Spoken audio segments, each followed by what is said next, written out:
Alhamdulillahi wa kafa wa salamun ala ibadihil ladhina istafa.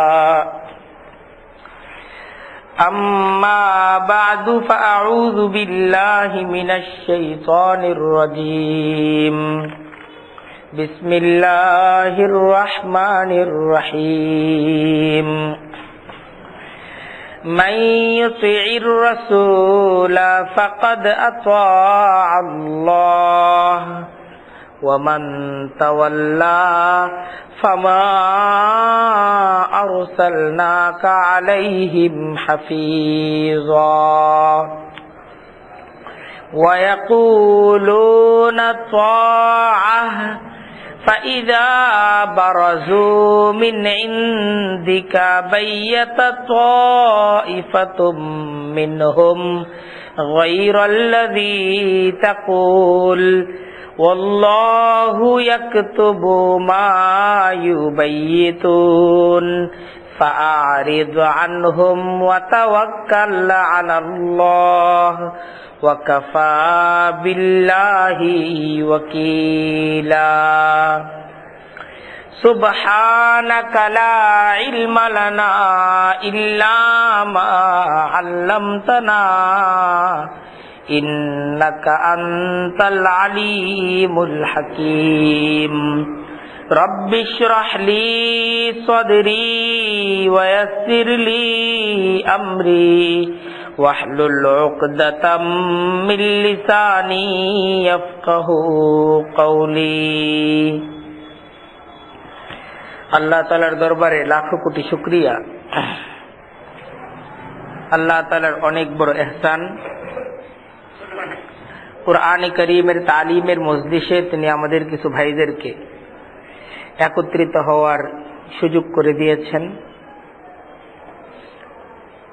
শত কোটি দরুদ এবং সালাম প্যারা নবী হযরত মুহাম্মদ মুস্তাফা সাল্লাল্লাহু আলাইহি ওয়াসাল্লামের প্রতি। আল্লাহ তাআলার আমাদের উপর অনেক বড় ইহসান যে তার উম্মত করে তিনি আমাদেরকে সৌভাগ্যবান করেছেন। আজকে আমরা সূরাতুন নিসা এই সূরার ৮০ নম্বর আয়াত থেকে আমাদের আলোচনা শুরু করব। ৯১তম আয়াত পর্যন্ত আমরা চেষ্টা করব আজকে আমাদের আলোচনাকে সমাপ্ত করতে। দেখেন, সূরাতুন নিসা এই সূরার মধ্যে হুকুকের আলোচনা হয়েছে, আমরা প্রথম থেকেই শুনতেছি। তো আসলে রসুলের হক কি, উম্মতের কাছে রসুলের পাওনা কি? পাওনা হলো এই উম্মত রসুলের আনুগত্য করবে জীবনের সকল ক্ষেত্রে, সব অবস্থায়, সব সময়।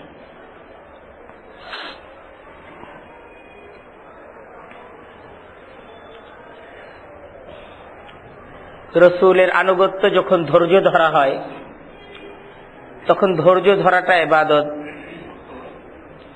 আর রসুলের আনুগত্যে যখন যুদ্ধের হুকুম আসে তখন যুদ্ধ করাটা ইবাদত। তো যখন যেই ধরনের হুকুম আসে, নিজের সমস্ত মতামত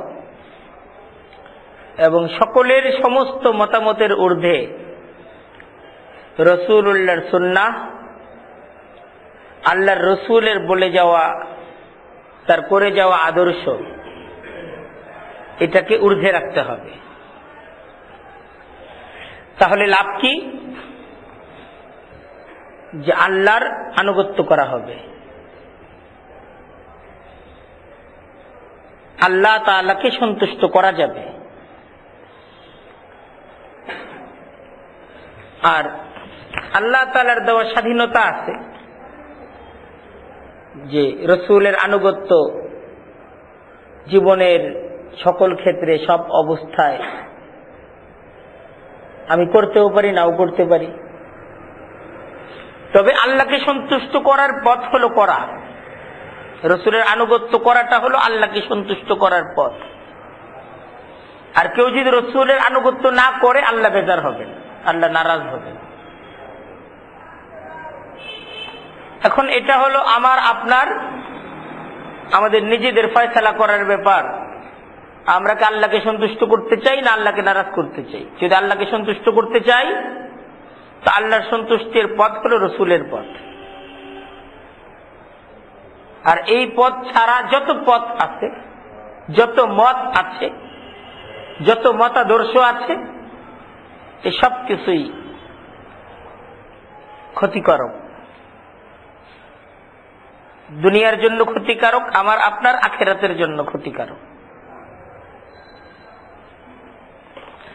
মান ইউতিইর রাসূলা ফাকাদ আতা আল্লাহ ওয়া মান তাওয়াল্লা ফামা আরসালনাকা আলাইহিম হাফিজা। মান ইউতিইর রাসূলা, যারা রসুলের আনুগত্য করবে সব সময়, সব অবস্থায়, সকল ক্ষেত্রে, ফাকাদ আতা আল্লাহ, তারা আল্লাহর আনুগত্য করলো। তারা কার আনুগত্য করলো? তারা আল্লাহকে মেনে চললো। যারা রসুলকে মেনে চললো তারাই আল্লাহকে মেনে চললো, আর যারা রসুলকে মানলো না তারা আল্লাহকে মানলো না। আল্লাহ বলতেছেন ওয়ামান তাওয়াল্লা, আর যে ফিরে গেল, মুখটাকে যে ব্যক্তি ফিরিয়ে নিল, ফামা আরসালনাকা আলাইহিম হাফিজা, আল্লাহ বলতেছেন যে আমি আপনাকে এজন্য পাঠাই নাই, তাদের উপর রক্ষক রূপে পাঠাই নাই। তাদের দায় দায়িত্ব আপনার উপর বর্তাবে না। আল্লাহ তো তার রসুলকে এই পৃথিবীতে দায়ী হিসেবে পাঠাইছেন, দারোগা হিসেবে পাঠান নাই। দারোগার দায়িত্ব হলো কেন এটা হইল তার জবাব দেওয়া, কিন্তু দায়ীর দায়িত্ব তো এটা না যে সে কেন এরপরও এরকম করলো। আল্লাহ বলতেছেন ওয়ামা আরসালনাকা আলাইহিম হাফিজা, যে তাদের উপর আপনাকে আমি রক্ষক হিসাবে পাঠাইনি। সুতরাং আপনার দাওয়াতের জিম্মাদারি পালনের পর তারা যদি এই দাওয়াতকে গ্রহণ না করে, তার কোনো দায় দায়িত্ব নবী আপনার উপর চাপবে না, এটার জবাব আপনাকে দিতে হবে না। এটার জবাব দিতে হবে তাহলে কাকে? যে মানলো না, তাকে দিতে হবে। কেন তুমি মানলে না, কেন তুমি রসুলকে মানলে না, তার জবাব দিতে হবে।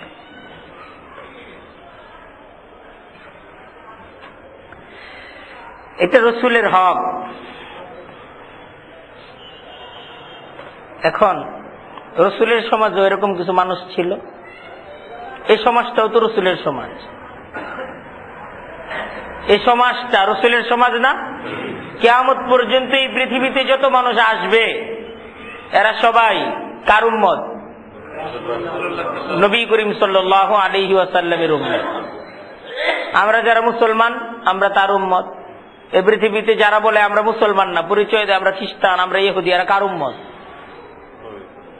কার উম্মত? বাংলাদেশের বর্তমান প্রধানমন্ত্রী কে? শেখ হাসিনা। যারা বিএনপি করে এদের প্রধানমন্ত্রী কে? যারা জামাত ইসলাম করে তাদের। কারণ এখন এই মেয়াদে সে প্রধানমন্ত্রী হওয়ার পর এখন পূর্ববর্তী প্রধানমন্ত্রী যে আছে সে ব্যান্ড হয়ে গেছে, সে এখন আর প্রধানমন্ত্রী নাই। এখন আর বেগম খালেদা জিয়া বাংলাদেশের প্রধানমন্ত্রী না, নাকি না? এখনো কেউ যদি যে আমি তারই মানি বললে বলার সুযোগ আছে? যে আমি এই প্রধানমন্ত্রীর দল করি না, এই প্রধানমন্ত্রীকে মানি না, এটা বলার সুযোগ আছে? মানতে হবে। প্রধানমন্ত্রী এখন যাকে আনা হয়েছে তুমি দল থেকেই করো, মানতে হবে তাকে, সেই প্রধানমন্ত্রী। পূর্ব নবী তো আল্লাহ তাআলা পরবর্তী নবীর মাধ্যমে, পূর্ব নবী ওনার নবুয়তির জমানা কি হয়ে গেছে? শেষ হয়ে গেছে। এখন কেউ এ নবীর পক্ষে থাকুক আর বিপক্ষে থাকুক, মানুক আর না মানুক, এখন নবীকে শেষ নবী। সুতরাং এখন সবাই শেষ নবীর উম্মত। কিয়ামত পর্যন্ত এই সমাজ হলো শেষ নবীর সমাজ। এই সমাজকে আল্লাহ তাআলার সন্তুষ্টি অর্জনের জন্য শেষ নবীকে মানতে হবে সবার। ভারতের মানুষ যদি বলে যে, ভারতের এই 70 কোটি মানুষ যদি বলে আমরা হিন্দু, আমরা এই হিন্দুত্বের মাধ্যমে স্বর্গের মাঝে আমরা শান্তি চাই, সুখ চাই, পাওয়া যাবে? পাওয়া যাবে না।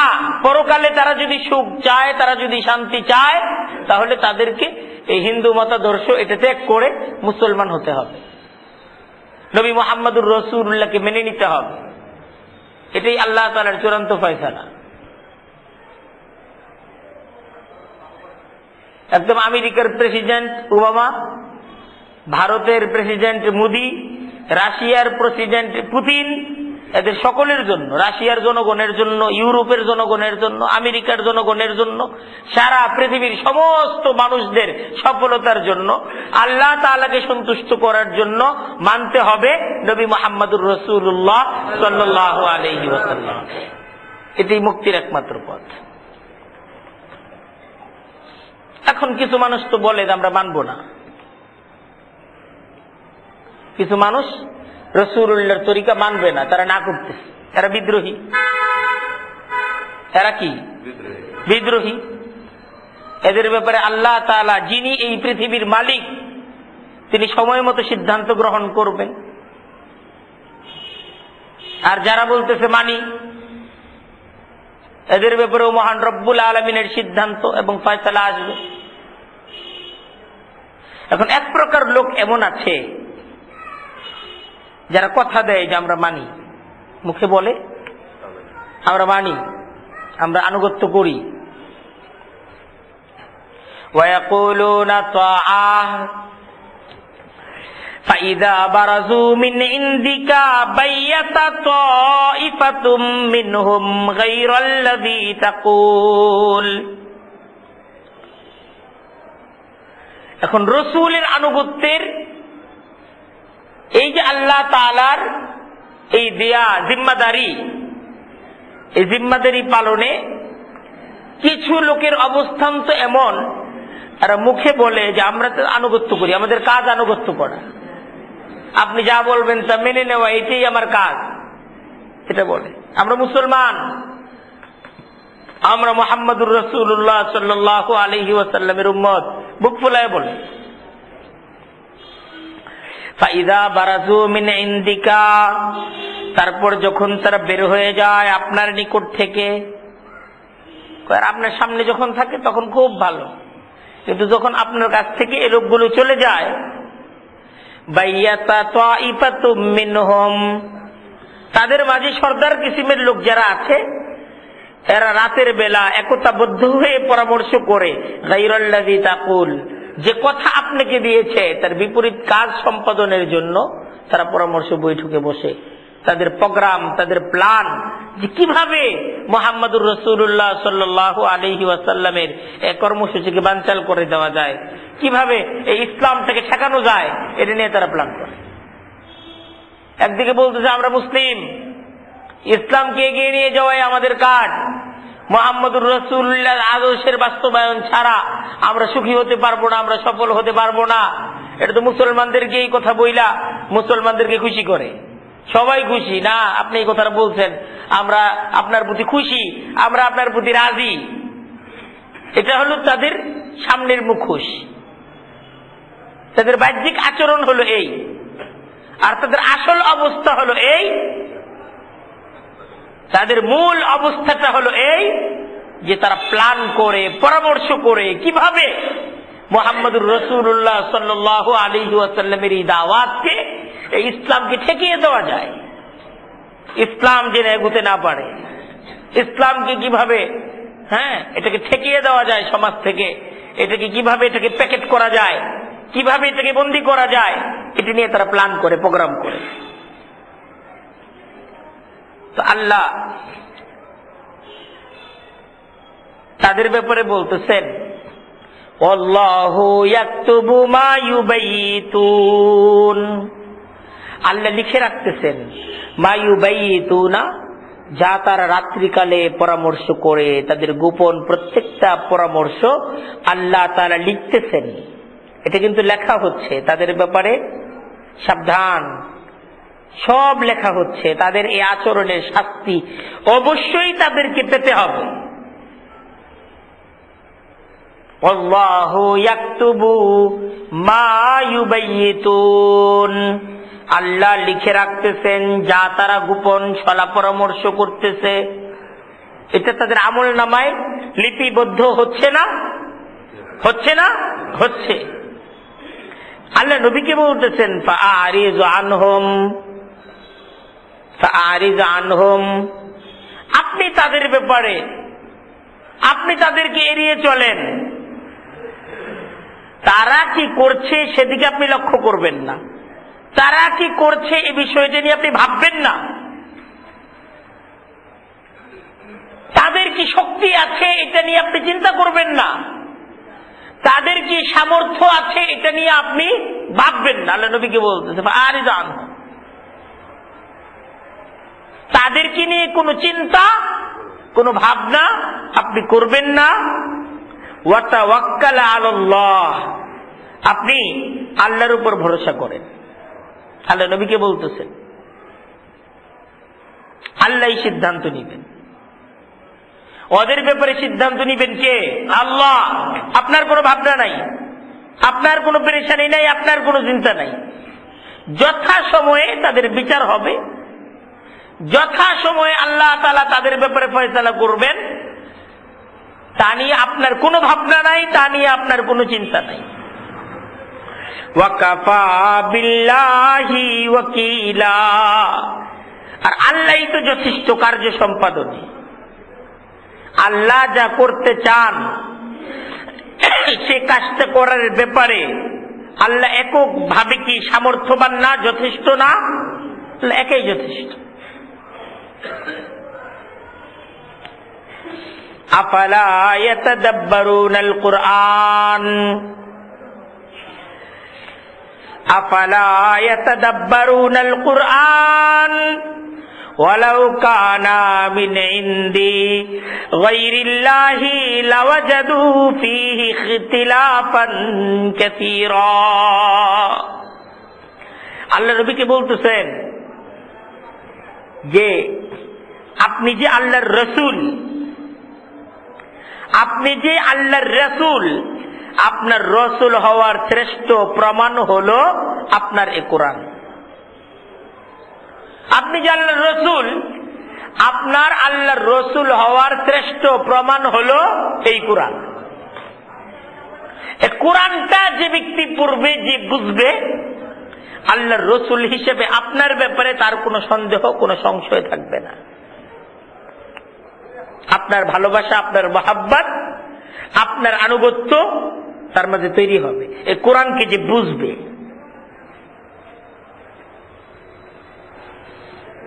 কারণ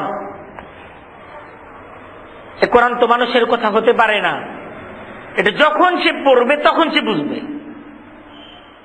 আর কোরআন যে পড়লো না তার তো এই ইয়াকিন তৈরি হবে না, সে তো বুঝবে না, তার কাছে সবকিছু অসম্ভব মনে হবে। কারণ নবীর প্রত্যেকটা কথা যে সত্য এবং এটা যে বাস্তবায়িত হওয়া সম্ভব, এটাকে যুক্তি প্রমাণ দ্বারা মহান রব্বুল আলামিন কোরআনের মাঝে আলোচনা করছে। নবী তাওহীদের কথা বলেন, এটা সত্য।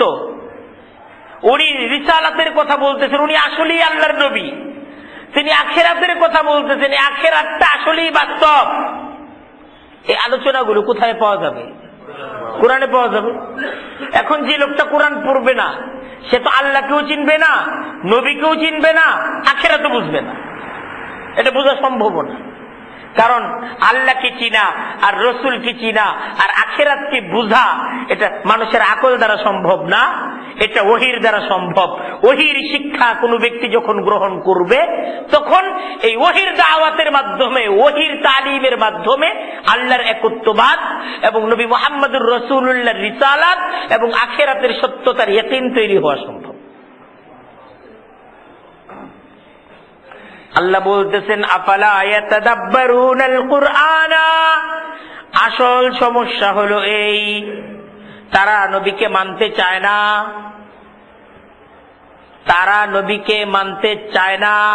আসল সমস্যা হলো এই, তারা কোরআনটাকে নিয়ে চিন্তা ভাবনা করে না, তারা কোরআনটাকে নিয়ে বসে না।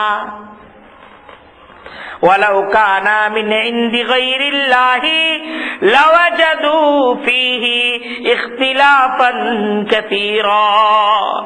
যদি তারা কোরআন নিয়ে চিন্তা ভাবনা করত, যদি তারা কোরআনটাকে নিয়ে বসতো, তাহলে তারা বুঝতে পারত এ কোরআনটা তো আল্লাহর।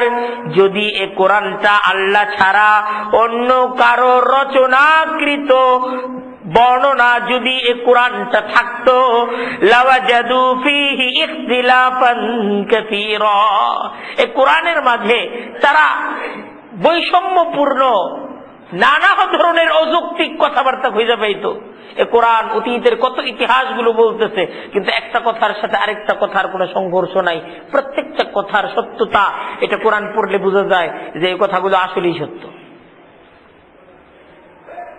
এটা কোনো বানোয়াট কিসসা কাহিনী না। মূল সমস্যাটা কোরআন না ধরা। কোরআনকে না ধরার কারণেই, কোরআনটাকে নিয়ে না ভাবার কারণেই তাদের এই আনুগত্য দুর্বলতা, রাসূলুল্লাহর রিসালাতের উপর তাদের ইয়াকিন এবং বিশ্বাস তৈরি হচ্ছে।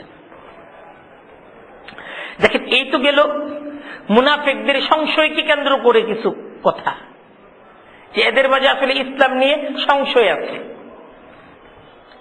এখন সামনে মুনাফিকদের আরো কিছু কর্মনীতির আলোচনা আসতেছে, যে এই মুনাফিক সমাজ যারা, এরা মুসলিম সমাজের মাঝে উশৃঙ্খলতা এবং মুসলমানদের জন্য ক্ষতিকারক বিভিন্ন কর্মকাণ্ডের সাথে জড়িত ছিল।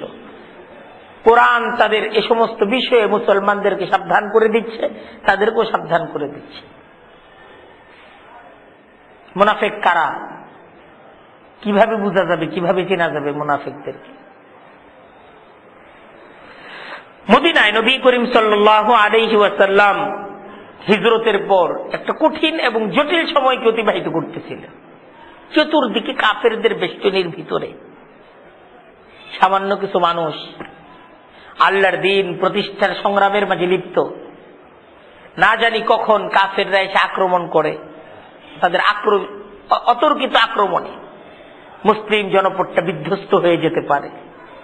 তো মদিনায় নানা ধরনের গুজব আর নানা ধরনের সংবাদ, এটা কাফেররাই বিভিন্ন অস্থিরতা তৈরির জন্য তাদের মিডিয়াকে কাজে লাগাচ্ছিল।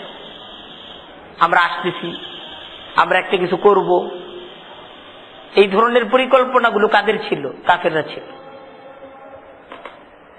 মক্কায় তারা বিভিন্ন সেমিনার করত, মক্কায় তাদের বিভিন্ন ধরনের বৈঠক হইত, আর বৈঠকটা করেই মদিনায় একটা অশান্তি তৈরির জন্য তারা এ সমস্ত কথাগুলোকে ছড়িয়ে দিত। তো একটা কথা আসার সাথে সাথেই এই সমাজের যে লোকগুলো আসলে বলে আমরা ইমানদার, কিন্তু আসলে এরা কাফেরদের এজেন্ট, এদেরকেই বলা হয় মুনাফিক।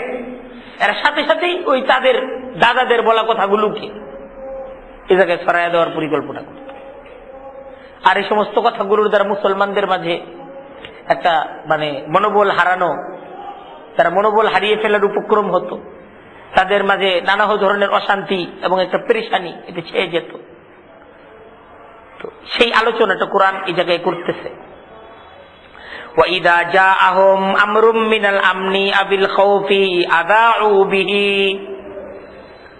এদের অবস্থা তো এই যে যখনই তাদের কাছে কোনো খবর আসে, সে খবরটা শান্তির হোক আর ভয়ের হোক, আযাউ বিহি, তারা এই খবরটাকে সাথে সাথে ছড়ায় দেয়। একটা খবর শুধু পাইলেই হইল, একদম পাওয়ার সাথে সাথে এই সংবাদটা তারা সাথে সাথে ছড়িয়ে দেয়। পরবর্তীতে দেখা যায় যে এই সংবাদটা ভুল, অথবা এই সংবাদটা সত্য, ঠিক আছে, কিন্তু এইভাবে প্রচার করাটা এটা শৃঙ্খলা পরিপন্থী, এবং এইভাবে এই সংবাদটা প্রচার করার কারণে সবার মাঝে একটা অস্থিরতা তৈরি হয়েছে। তো আল্লাহ তাআলা বলতেছেন, ওয়ালাউ রাদ্দুহু ইলার রাসূলি ওয়া ইলা উলিল আমরি মিনহুম, যে তারা যদি এই সংবাদটাকে প্রচার না করে, তারা যদি এই সংবাদটাকে রাসূলুল্লাহর কাছে পৌঁছে দিত,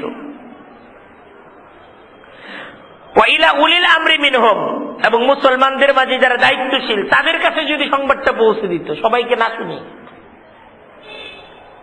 লাআলিমাহু আল্লাযীনা ইস্তামবিতুনাহু মিনহুম, তাহলে অবশ্যই তারা এই খবরের সত্যতা এটাকে যাচাই বাছাই করার সুযোগ পেত। তারপরে এই সংবাদটা এটাকে কিভাবে প্রচার করতে হবে, এটাকে প্রচার করা হবে কি হবে না, সে ব্যাপারে স্বয়ং রাসূলুল্লাহ অথবা দায়িত্বশীলরা সিদ্ধান্ত নিতেন। কিন্তু এই সংবাদটা তো ছড়িয়ে দেওয়ার মতো বিষয় না। সংবাদটা ভালো সংবাদ হতে পারে, সংবাদটা একটা ক্ষতির সংবাদ হতে পারে, কিন্তু এই সংবাদটা সর্বপ্রথম জানার অধিকার রাখেন কে? মদিনা রাষ্ট্রের প্রেসিডেন্ট রাসূলুল্লাহ অথবা রাসূলুল্লাহর সহযোগী যে সমস্ত দায়িত্বশীলরা আছেন তারা জানবে। এই সংবাদটা সর্বপ্রথম তাদের পর্যন্ত পৌঁছবে। এই সংবাদ রাসূলের কাছে পৌঁছার আগেই, এই সংবাদটা সাধারণ গুরুত্বপূর্ণ দায়িত্বশীলদের কাছে পৌঁছার আগেই সাধারণ জনতার কাছে এই সংবাদটাকে যে প্রচার করে দেওয়া হলো, তার দ্বারা তো ইসলাম ক্ষতিগ্রস্ত হলো, সমাজ ক্ষতিগ্রস্ত হলো।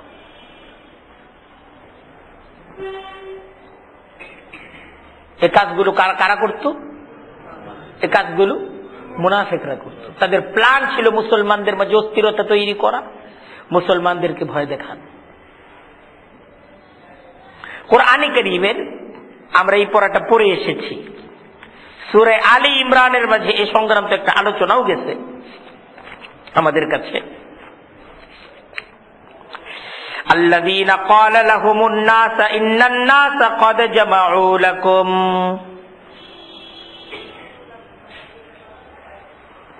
যে এরা এসে সাহাবা একরামদেরকে বলতেছিল ইন্নান নাস ক্বাদ জামাউ লাকুম, এই অনেক মানুষ এরা বিশাল বাহিনী নিয়ে তোমাদের সাথে যুদ্ধ করার জন্য একত্র হয়ে গেছে, ফাখশাউ হুম, ভয় করো, এইবার খবর আছে।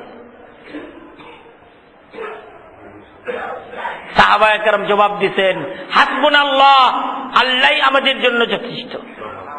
সাহাবায়ে কেরাম জবাব দিতেন। তো আল্লাহ বলতেছেন ইন্নামা যালিকুমুশ শাইতান ইউখাব্বিফু আউলিয়াআহ, নিশ্চয়ই সে ছিল শয়তান, ইউখাব্বিফু আউলিয়াআহ, যে তার বন্ধুদের ভয় দেখায় তোমাদেরকে। ও আসলে কি?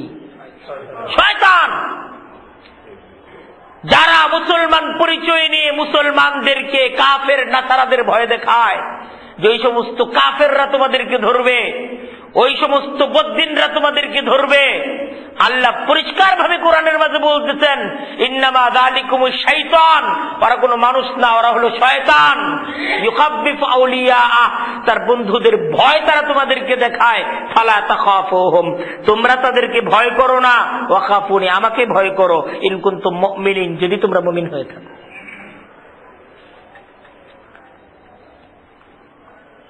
এই দেখেন আমাদের সমাজেও এই প্রকৃতির মিডিয়া আছে না, যারা প্রতিনিয়ত এদেশে সংখ্যাগরিষ্ঠ মুসলমানদেরকে ভয় দেখাচ্ছে, তোমাদেরকে ধরবে, আল্লাহর কথা বলবা তো তোমাদেরকে ধরবে, ইসলামের কথা বলবা তো তোমাদেরকে ধরবে, খালি ভয়। বিভিন্ন ধরনের খবরের মাধ্যমে ভয়। তো আল্লাহ কোরআনে আমাদেরকে বলতেছেন যে তোমরা নির্ভয়ে আমার কথা বলো, ওরা তোমাদের কোনো ক্ষতি করতে পারবে না। তোমরা যখন নির্ভয়ে আমার কথা বলবা, তাদের তোমাদের কোনো ক্ষতি করার সাধ্য নাই, কারণ ক্ষতি করার মালিক কে? আল্লাহ। উপকার দেওয়ার মালিকও আল্লাহ, ক্ষতি করার মালিকও কে? আল্লাহ।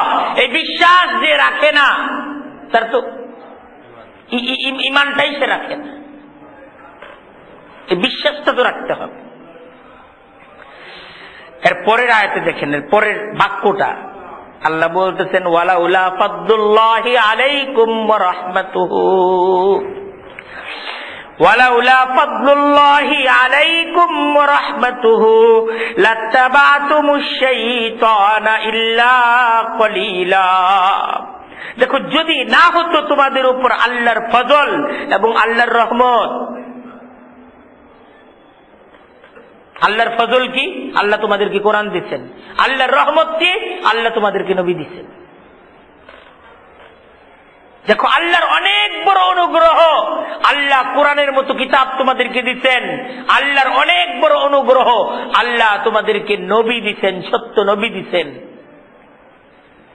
যদি আল্লাহ কোরআন তোমাদেরকে না দিতেন, আল্লাহ যদি নবী তোমাদের কাছে না পাঠাতেন, লাত্তাবাতুমুশ শাইতানা, তাহলে তো তোমরা শয়তানের অনুসারী হইতা সবাই।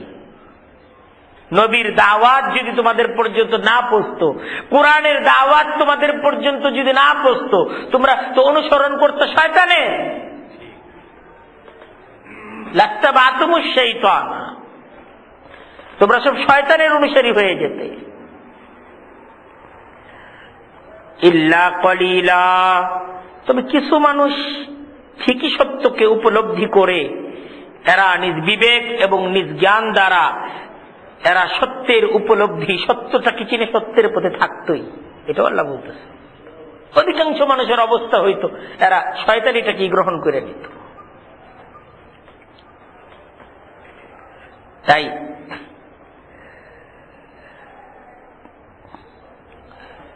মানে রসুল এবং সত্য কিতাব এটা পাওয়া, এই নিয়ামতের কদর হলো এভাবে করতে হবে, এটার আনুগত্য করতে হবে।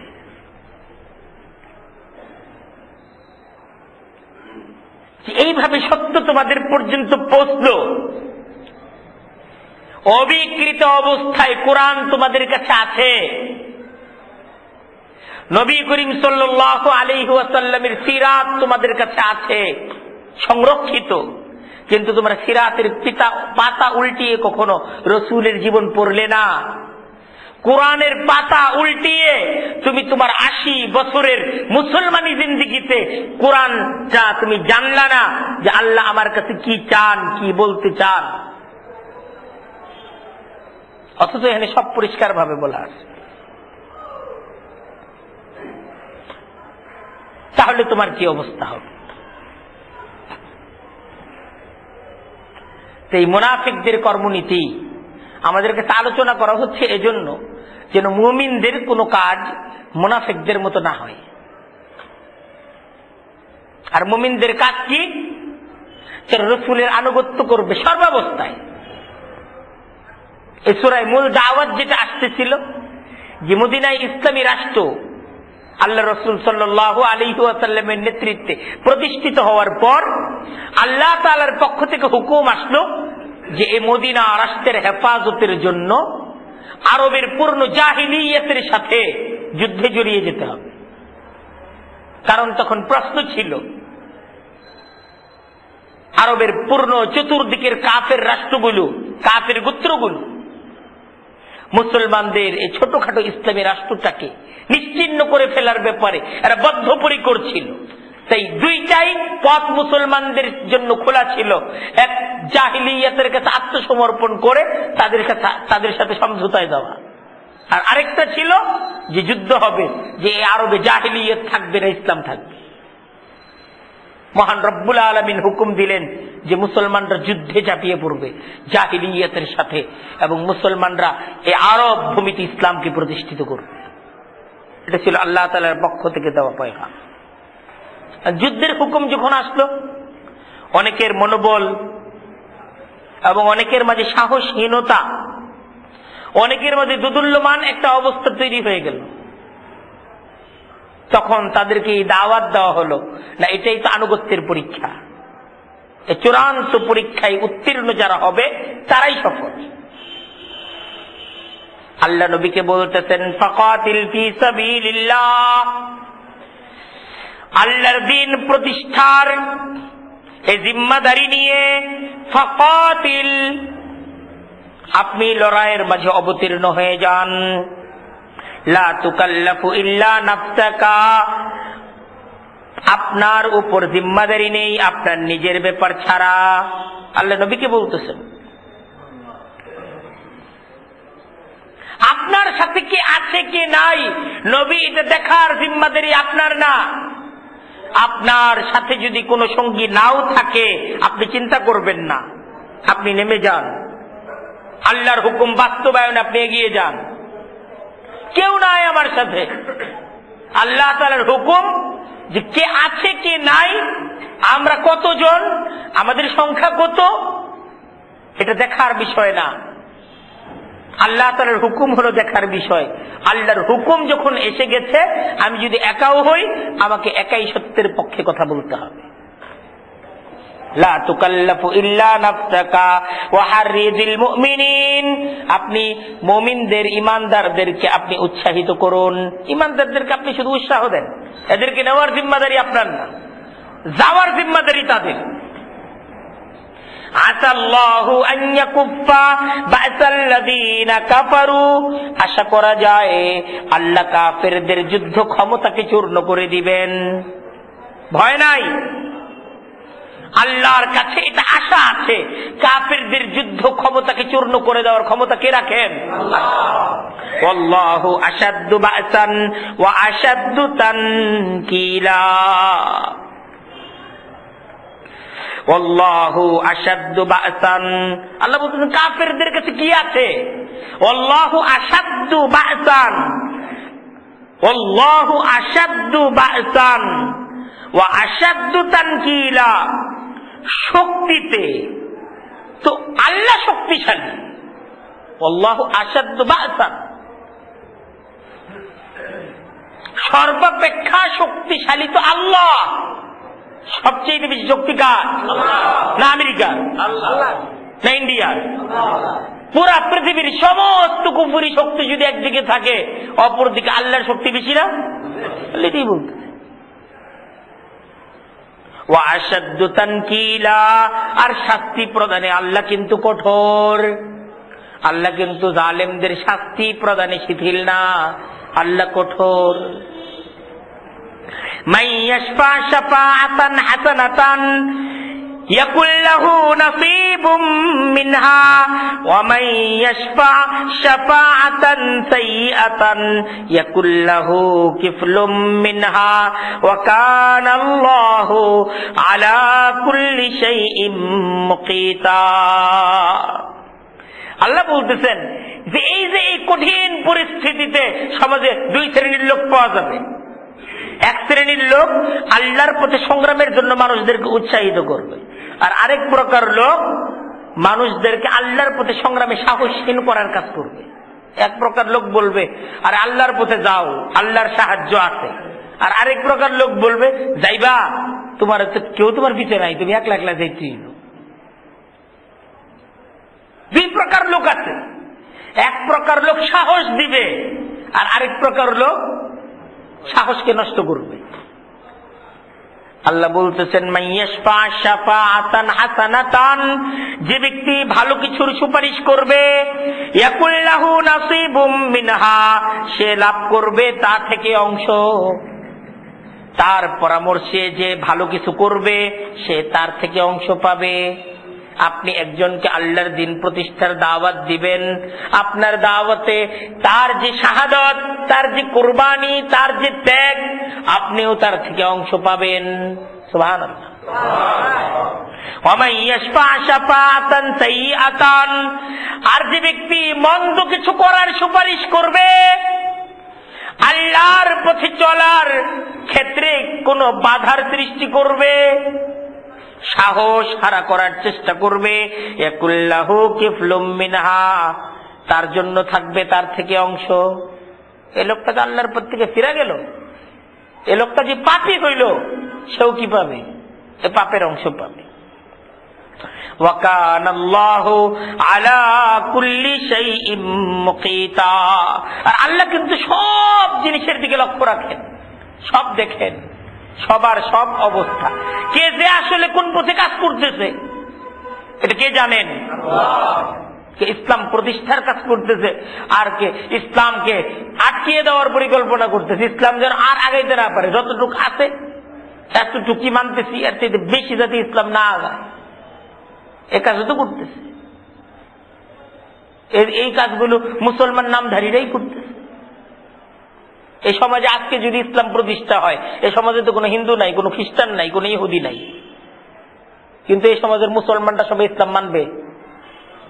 এই সমাজে ইসলাম প্রতিষ্ঠার ক্ষেত্রে এই সমাজের মাঝে মুসলমান পরিচয়ধারী কিছু ব্যক্তিরাই হলো বাধা, ঠিক না? ঠিক না? যারা বলে আমরা মুসলমান, এরকম কিছু লোকই এই সমাজের মাঝে ইসলাম প্রতিষ্ঠা করার ক্ষেত্রে বাধা। আজকে যদি বলা হয় ইসলাম এটা বলে, সুতরাং এই হারাম কাজটা এই এলাকায় চলবে না, এই সমাজের মানুষ এই হারাম কাজটা বাদ দিবে? তার হারাম কাজের জন্য যুদ্ধ করবে। আজকে এই জায়গায় একটা ওয়াজ মাহফিল করেন, 10টা মানুষ বিরোধী হবে। এত ওয়াজের কি দরকার? ওয়াজের মাঝে এই কথা কইলো কেন, ওই কথা কইলো কেন? কিন্তু গান বাজনা হইলে কেউ সামনে যাবে? গান বাজনা হইলে আর গান গাইতেছে, এখানে কি করা? একটু আউ করবো, ঘুম ডিস্টার্ব হইতেছে, তারপর সব চুপচাপ। আচ্ছা, যাই হোক, একটা কঠিন পরিস্থিতি ছিল মুসলমানদের আর কাফেরদের মাঝে, একটা যুদ্ধের অবস্থা, কঠিন যুদ্ধের অবস্থা। কিন্তু মহান রব্বুল আলামিন এই অবস্থাতেও মুসলমানদেরকে ভদ্রতা শিক্ষা দিচ্ছেন, মুসলমানদেরকে শিক্ষা দিচ্ছেন যে কাফেরদের সাথে ব্যক্তিগত আচার আচরণে কিন্তু তোমাদের তাদের চাইতে ভালো হইতে হবে। মুসলমানদের ব্যক্তিগত আচার আচরণ, যুদ্ধ করতে গিয়ে নিজের নীতি নৈতিকতা তো নষ্ট করা যাবে না। মুসলমানদের মূল শক্তি তো নৈতিকতা, মূল শক্তি তো ভদ্রতা। কারণ কি মুসলমান অভদ্র হয়ে যাবে? মুসলমানরা কিন্তু যুদ্ধের ময়দানেও নীতি দেখাবে, নৈতিকতা দেখাবে। ওয়াইদা হইয়িতুম, আল্লাহ বলতেছেন যখন তোমাদেরকে সালাম জানানো হয়, সম্মান দেখানো হয়, বিতাহিয়াতিন, মর্যাদা এবং সম্মানজনক পন্থায়, যখন তোমাদের প্রতি সম্মান প্রদর্শন করা হয়, ভক্তি প্রদর্শন করা হয়, কাফেররা যখন তোমাদের সাথে যুদ্ধের মাঝেও তারা আসে যায়, কাফের দূতরা এরা যখন তোমাদের সাথে কি করে, আলাপ আলোচনা ইত্যাদি করে, ফাহাইয়ু বিআহসানা মিনহা, তোমরা তাদের জবাব পেশ করো তাদের চাইতে উত্তম পদ্ধতিতে। তাদের প্রত্যেকটা আচরণের জবাব তোমাদের তরফ থেকে যেন তাদের চাইতে উত্তম ভাবে হয়, যেন তোমাদের নীতি নৈতিকতা, তোমাদের ভদ্রতা, তোমাদের সামাজিকতায় তারা যেন আকৃষ্ট হয়। তারা যা দিল তার চাইতে বেশি কিছু যেন পায়। এখানে ইসলাম, এখানে ইসলামের পরিচয়। আউরুদ্দুহা, অথবা দেখো অন্তত পক্ষে সমান সমান হওয়া চাই। আল্লাহ তো চান তোমাদের কাছ থেকে বেশি কিছু, কিন্তু সমান সমান অবশ্যই হইতে হবে। ইন্নাল্লাহা কানা আলা কুল্লি শাইইন হাসিবা, নিশ্চয়ই আল্লাহ তিনি কিন্তু সব কিছুর ব্যাপারে হিসাব রাখেন, সব কিছুর ব্যাপারে হিসাব রাখেন। আল্লাহু লা ইলাহা ইল্লা হুয়া, আল্লাহ অর্থ কি? আল্লাহ, লা ইলাহা ইল্লা হুয়া, তিনি ছাড়া আর কোন ইলাহ আছে না নাই? নাই। এখন যা খুশি করছে নাস্তিকরা, যা কিছু করছে মুশরিকরা, যে মুশরিকদের দেশ, নাস্তিকদের দেশ, যা খুশি তাই করতেছে। তবে আল্লাহ বলতেছেন কোরআনে, ওরা যা খুশি তাই করুক, তবে আল্লাহর ক্ষমতাকে উল্টে দেওয়ার ক্ষমতা কিন্তু তাদের কারো নেই। তারা আল্লাহর কাছ থেকে পৃথিবীর ক্ষমতাটা নিতে পারবে? হ্যাঁ, তাদের ষড়যন্ত্র, তাদের চক্রান্ত, তাদের প্ল্যান প্রোগ্রাম, তাদের বিজ্ঞান, তাদের অস্ত্র, এই সমস্ত কিছুর মাধ্যমে তারা আল্লাহর কাছ থেকে পৃথিবীর ক্ষমতাটা কেড়ে নিতে পারবে? আল্লাহু লা ইলাহা ইল্লা হুয়া, আল্লাহ ছাড়া আর কোন প্রভু নেই।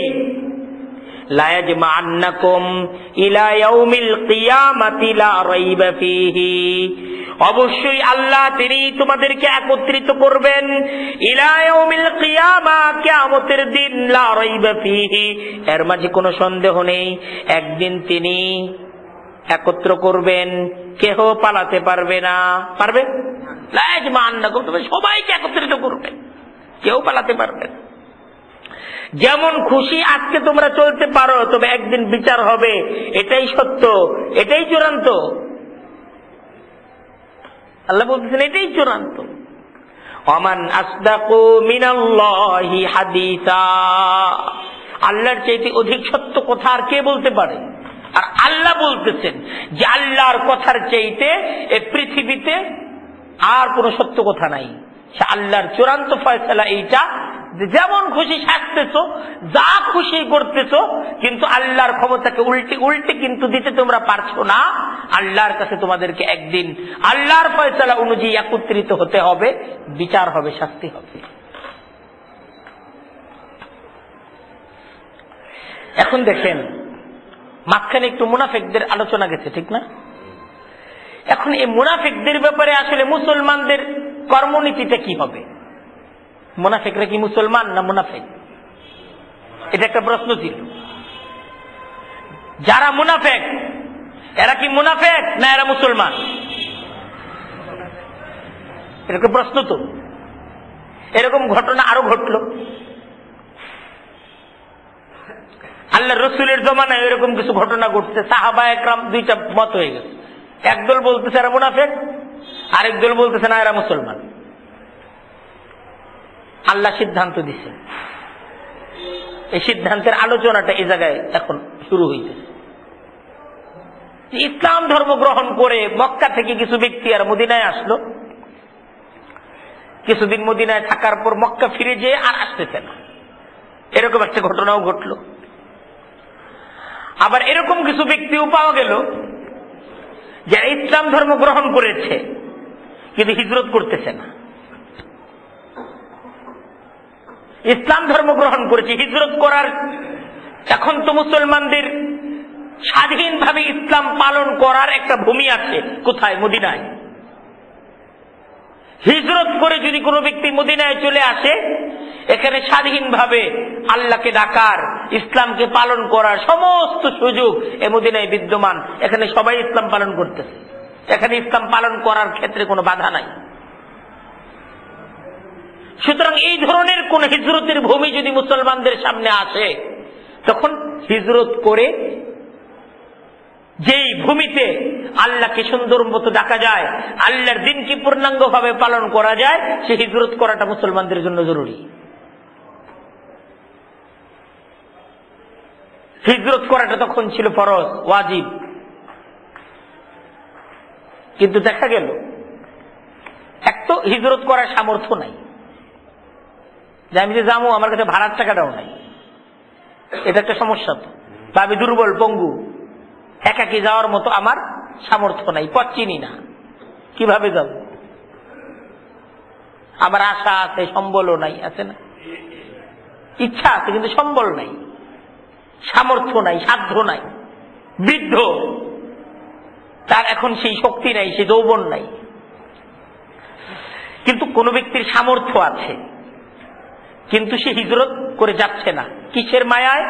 সম্পদের মায়ায়, বাড়ির মায়ায়, ঘরের মায়ায়, মাটির মায়ায়। এমন কিছু ব্যক্তি ছিল। এখন এরা যে কুফুরির ভূমিতে থাকতেছে, কাফেরদের সাথে কুফুরি কার্যক্রমে বাধ্য হয়ে তাদেরকে অংশগ্রহণ করতে হয়। হিজরত করে যাচ্ছে না, থাকতেছে কাদের সাথে? কাফেরদের সাথে। আবার কাফেরদেরকে দেখাইতে হয় যে আমরা তোমাদের সাথে আছি। তখন এদের সাথে কুফুরি বিভিন্ন কর্মকাণ্ডে তাকে অংশগ্রহণ করতে হয়। এখন এদের ব্যাপারে সিদ্ধান্ত কি? এরা মুখে বলতেছে আমরা মুসলমান, কিন্তু আবার মুখে বলতেছে মুসলমান, কিন্তু আবার দুর্গা পূজায় যাইতেছে। আমার যাইতে হয়, কি করব? চাকরি করি, যেহেতু এই জায়গায় চাকরি করি, এখন হুকুম দুর্গা পূজায় যাইতে হবে, আমার সরস্বতী পূজায় আমার যাইতে হবে, এজন্য যাই।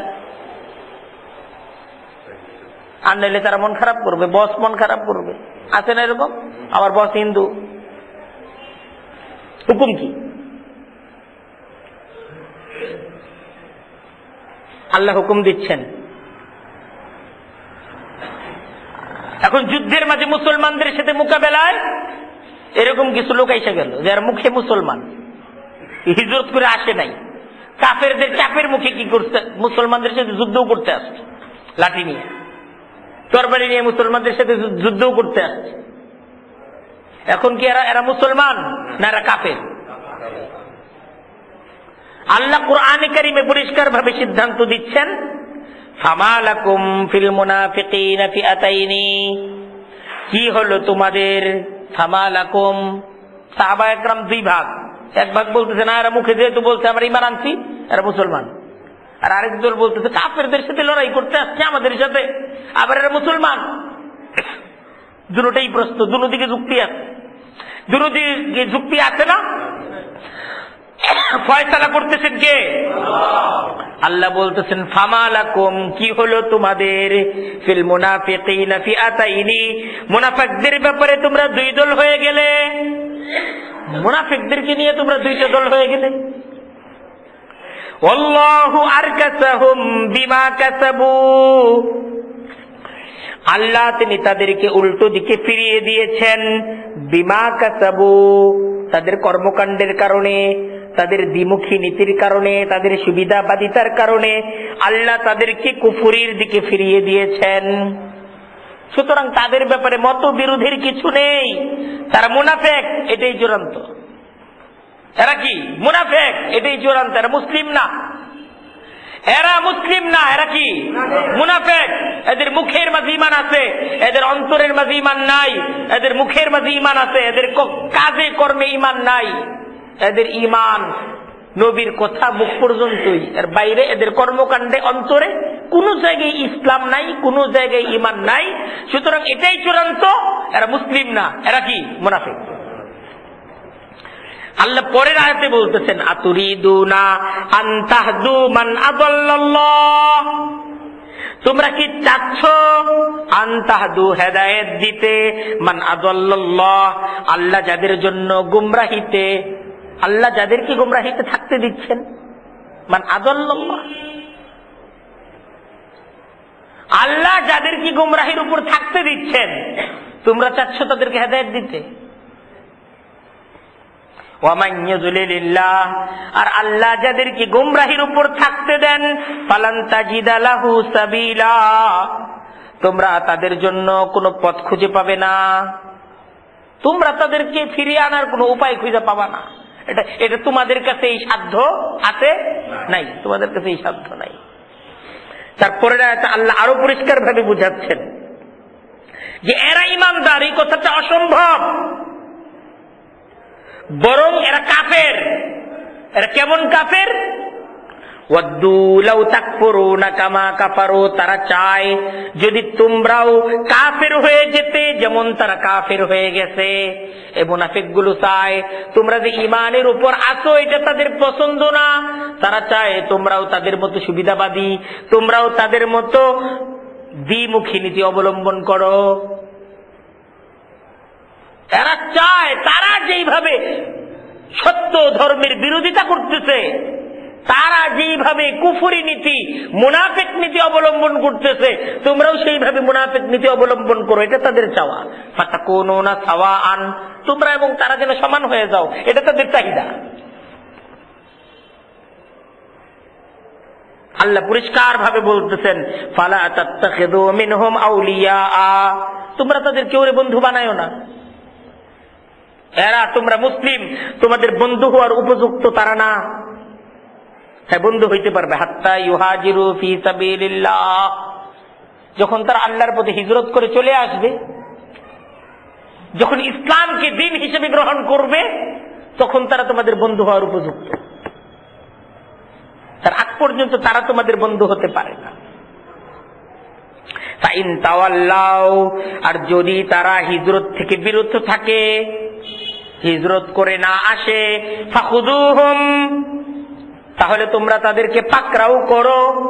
যুদ্ধের ময়দানে তারা যখন যুদ্ধ করতে আসবে তোমরা তাদেরকে পাকড়াও করো।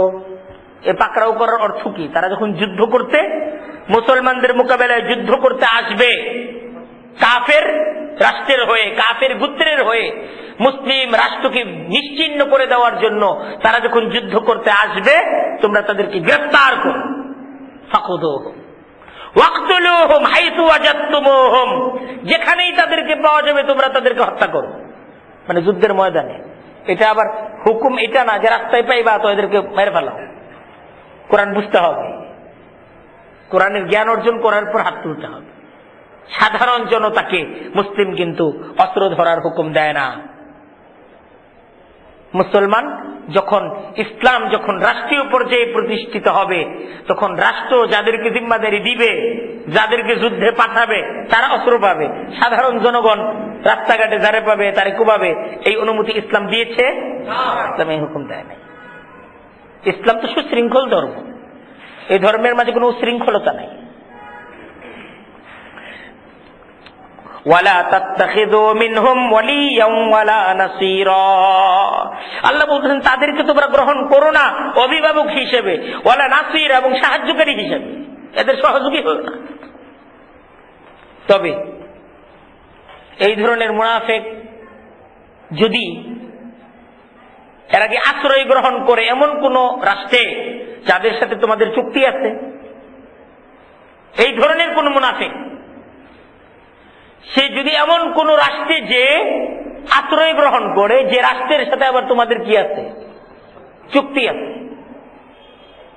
তাহলে তাকে সম্মান করে না, চুক্তিকে সম্মান করে তোমরা তাদেরকে আঘাত করতে পারবে না। যেহেতু এখন সে এমন রাষ্ট্রের মাঝে যে সে ওই যে একটা আছে না, রাজনৈতিক নাগরিকত্ব চায়, যে আমাকে এখানে থাকার সুযোগ দেন, আমাকে যদি তারা পায় তাহলে তারা আমাকে কি করবে, শাস্তি দিবে।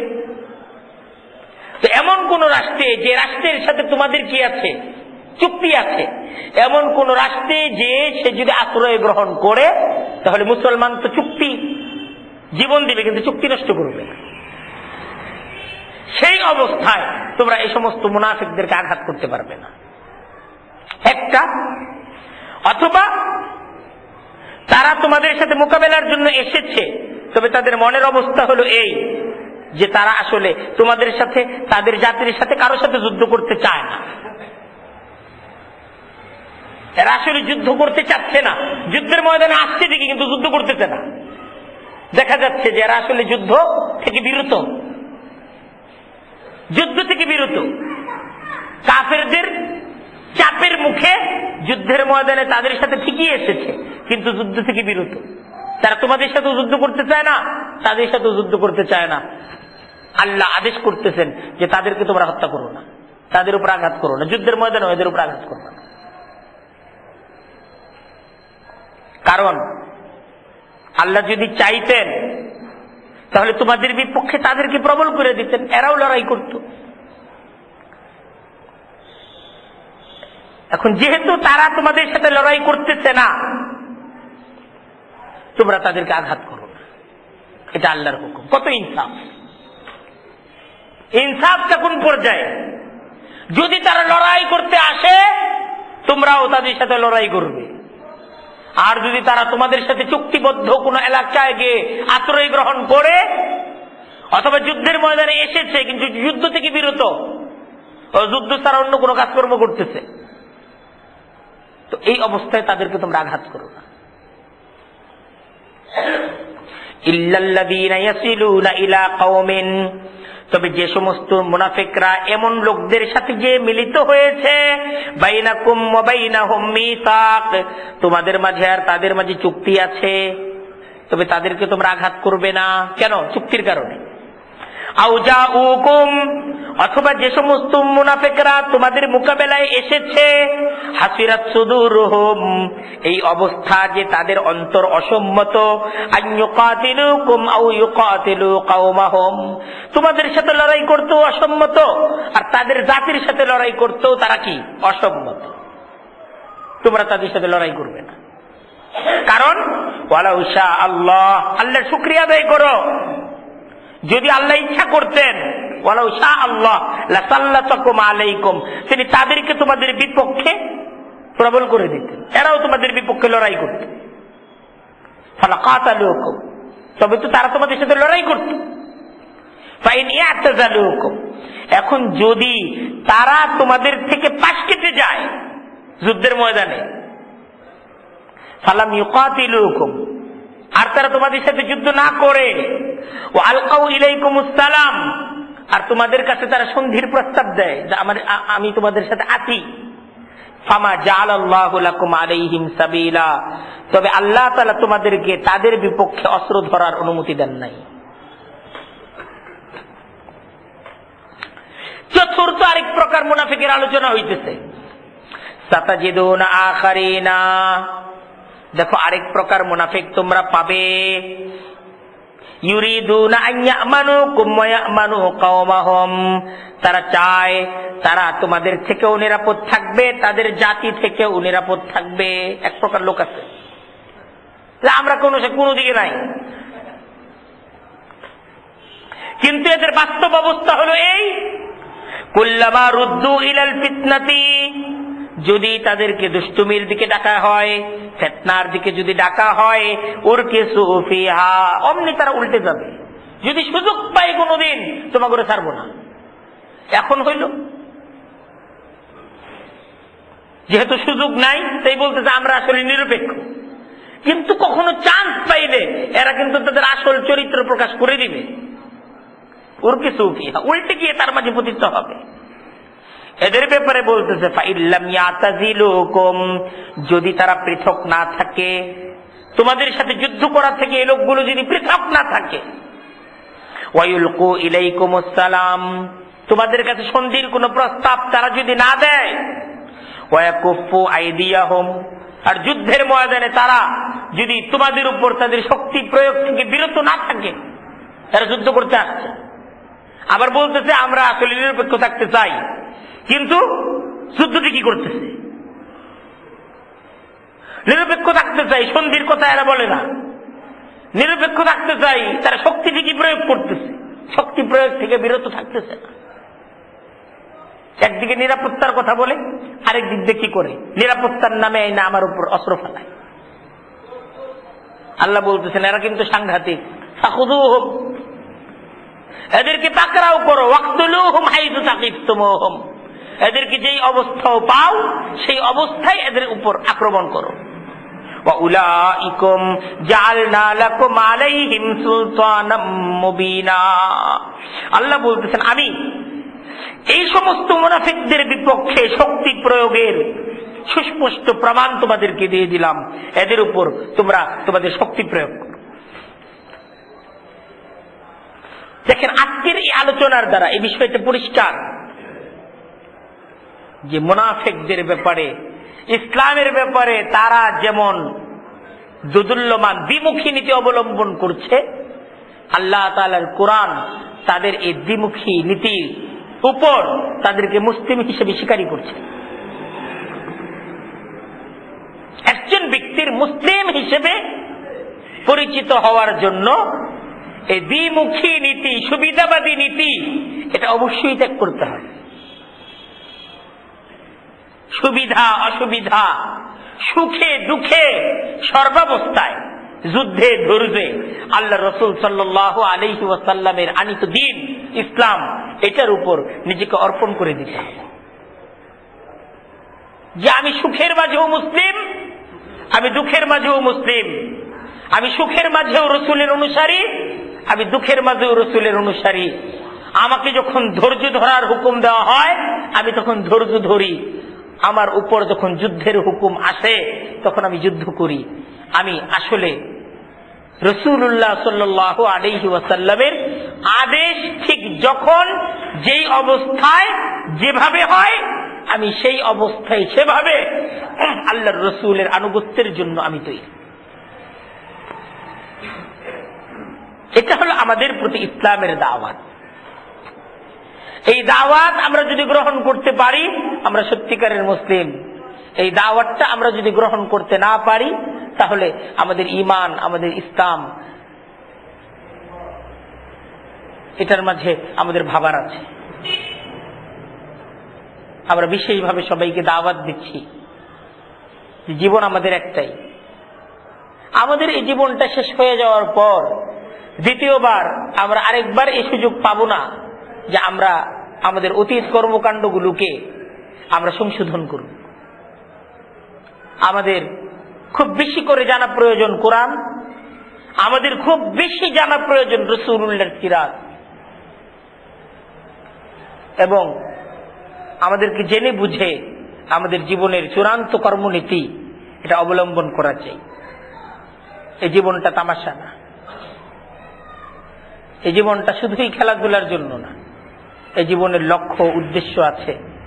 এই জীবনের পর আরেকটা অনন্ত অসীমকালের জীবন আছে। আল্লাহ তাআলা আমাদের সবাইকে বুঝার সেই অনুযায়ী আমাদের জীবনের সকল ক্ষেত্রে নবী আরবির সত্যিকারের অনুসারী হওয়ার তৌফিক দান করুক। ওয়া আখিরু দাওয়ানা আনিল হামদুলিল্লাহি রাব্বিল আলামিন।